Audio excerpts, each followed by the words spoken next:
Hello, it's me back again. As I know, I wasn't trying to start the whole accent thing again. It was just because I'm having real problems breathing and speaking inside the mask as usual. 'Cause here we are with my video review, vodcast, whatever you want to call it, vlog,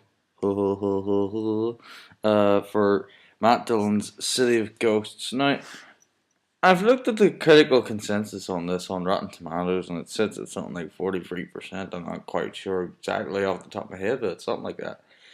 Um, I wouldn't say it's as bad as that. I mean, it's not even a bad movie. I'd be tempted to say it's a good movie, you know, because there's some strong central performances, particularly from Matt Dillon. This is a movie that really caters to his type of performance. He's a really great actor, and I think he's highly underrated because the people just think, in the wake of all the kind of he's a teenage pinup almost, that he can't act. No, Matt Dillon's a great actor. And you've got, I mean, the cast is just wonderful in this film.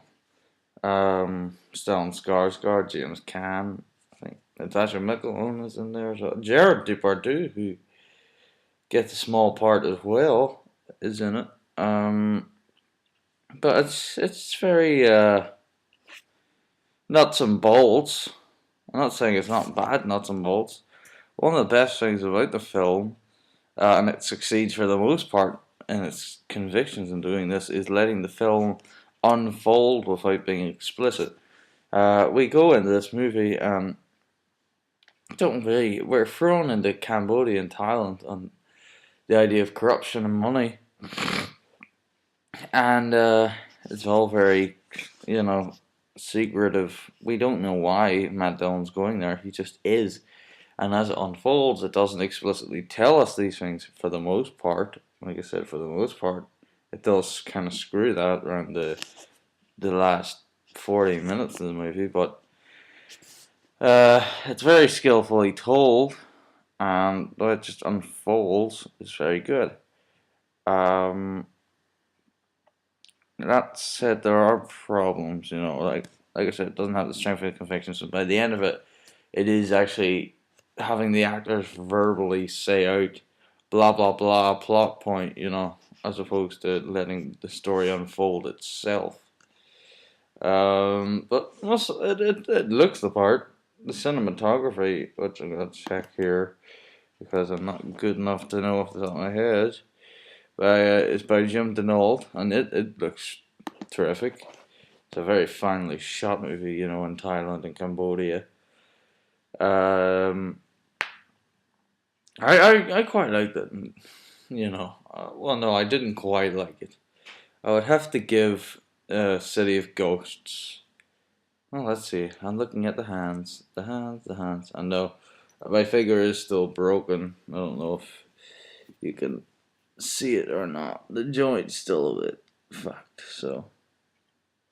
But I give City of Ghosts a 6 out of 10.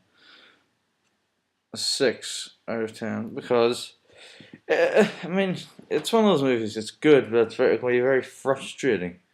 And I don't think it has the strength of its convictions enough.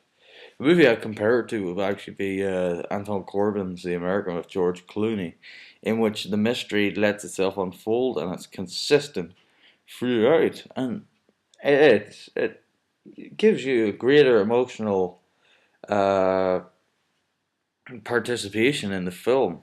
In this, you just feel like you're being lectured to sometimes. It does, and I don't think it works. I think it fails as a result of that. It's not a complete failure. It's a 6 out of 10 movie, but I think that it should really have the strength of its convictions to go through with what starts off as a very, very interesting movie. This is the Mass Film Critic. I almost forgot my name for a minute, and I will be seeing you again soon.